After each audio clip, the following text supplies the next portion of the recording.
This is Bowhunter TV, brought to you by Loophole, America's Optics Authority. Closed captioning brought to you by Three Rivers Archery.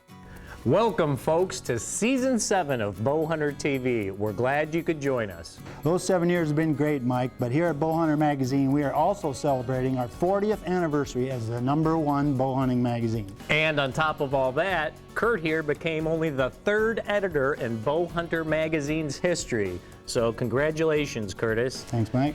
And congrats to Dwight Shue on his semi-retirement.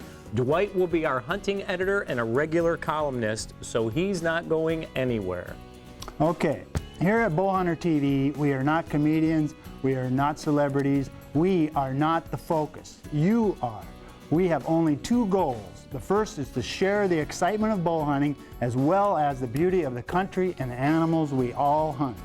Our second and maybe most important goal is to help you become better. A better strategist, a better shot, a better tracker, an overall better bow hunter. And we do that through our hunts and through our columns, Tech Talk, Bow Fitness, and Dead On with Randy Omer. We'll kick off this 7th season with my spot and stock black bear hunt in British Columbia with Opatcho Lake Outfitters. There's nothing like sneaking up on a bear, so let's head for the wilds of BC. I can't wait. When most bow hunters think of stalking black bears in British Columbia, they think of Vancouver Island. Curt is about to discover there are plenty of big bears in the area south of Prince George. All right, well, we got a beautiful morning, so what's our plan for today? I'm going to drive up to a spot and go for a walk on the side of this side hill where it greens up early. Obviously, it's pretty early in the season here. It's just starting to get greened up, but hopefully we'll get some early green up on this side hill. In the past, we've had pretty good success up there, seeing lots of bears. The southern exposures, if we're going to get some green clover, this is where it's going to show up first. Okay. And also some of these sticky buds on some of these poplar trees there. If they can't get enough green, the bears are out, they're just...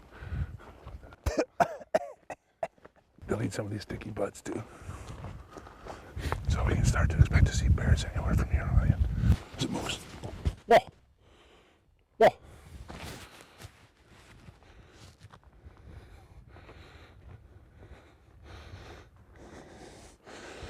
That's black bear.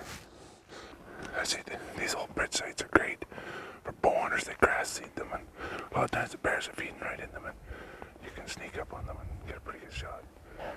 Got a little bit of cover sound with the creek. Oh, it's perfect. It's perfect, yeah. We'll go up top and have a look. It's important to remember that you have to figure out where the bears aren't as much as where they are. And that's what we're doing right now. We're up fairly high, trying to see what the clover is like that grows along the roads. When the bears first come out of the dens, their stomach can't handle anything too tough, so they gotta have green grass, and that's what they're after, these old logging roads. And we're seeing some clover, but it's not where it should be. We may have to go lower to find some bears, but we'll find them sooner or later. It's just around the corner. I don't know how big he is, but we're gonna go try to get a good look at him. 40 yards right now. Yeah, he's not a very good bear. He's good. I think though we should still, when he turns, I want you to try to put a go on him. Sure. And see, and just get comfortable putting a go on him. So, the wind is good. Okay, see when he puts his head down. Once he turns direction, you should probably try to get behind one of those trees there. One thing you'll notice, and I'm not kidding, maybe your eyes are better than mine, it's hard to tell which way they're facing. Oh yeah. Do you know which way he's facing now? Yep. Right now he's facing away. Yeah. No, he's not. See what I mean? Curt has stalked lots of bears and other game, but he never passes up a chance to practice his stalking techniques. It's a skill you can never be too good at, so he carefully moves in on the distracted young bear.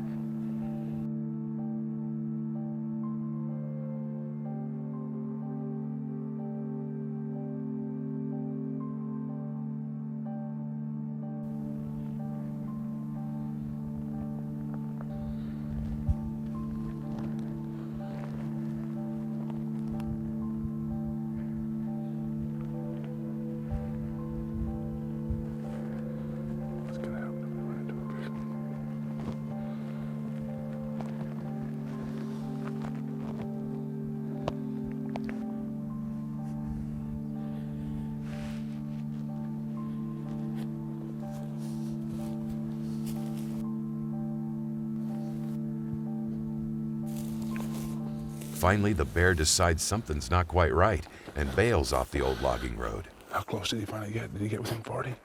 Oh no. The last time I ranged him, he was 34, and then he walked closer, so he's probably about 30 when he bailed.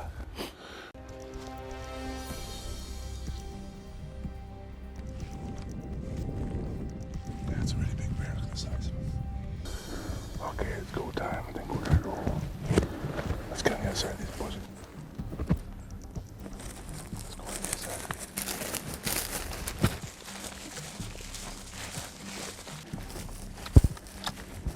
He's coming this way. He's coming.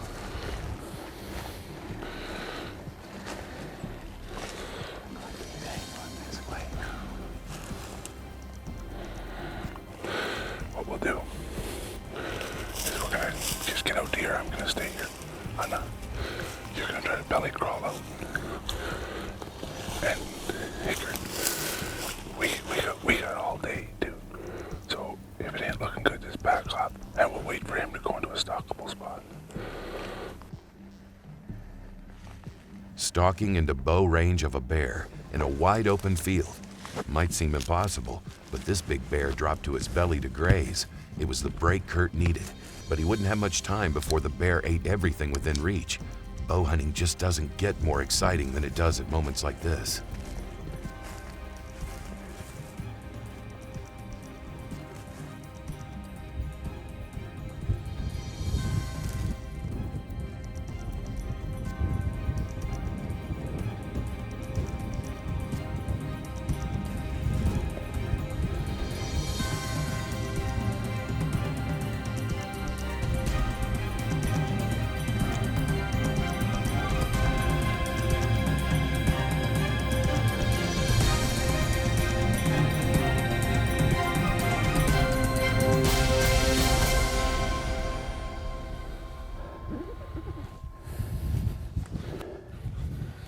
How close did you get, Curt? 35, 40? He was 33. He was big, eh? 33, yeah. Do you think he was big? Good bear. Oh, yeah. Yeah, the problem was, I know when he sat up like a pig, it wasn't he sat up, and when he looked, I wasn't expecting him to stand up right then, but I couldn't shoot him from that angle, obviously. It was a rear end angle, so I'd have shot him laying down if he'd have been more broadside. But He did a really good job stalking, though. It was excellent. when you're out in the open like this, you have no spare time. No, if he's away from you, you got to move in.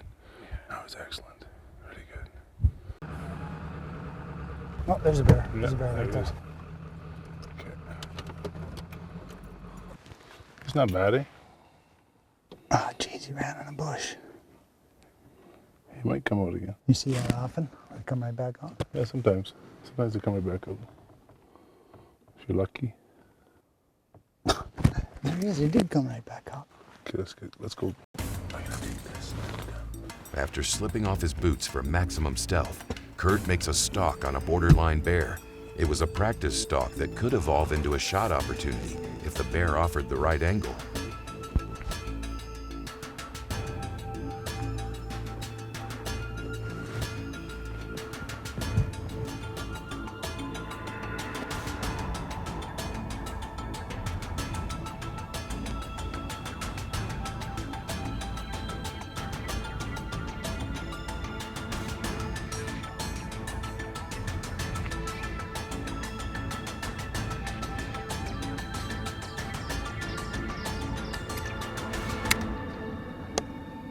Well, that one's gone. We got pretty close. He was about 34 when we about ready to step out, but he just caught us again. Later that evening, just before sunset, a good bear is spotted grazing along an old logging road, and the boots come off once again.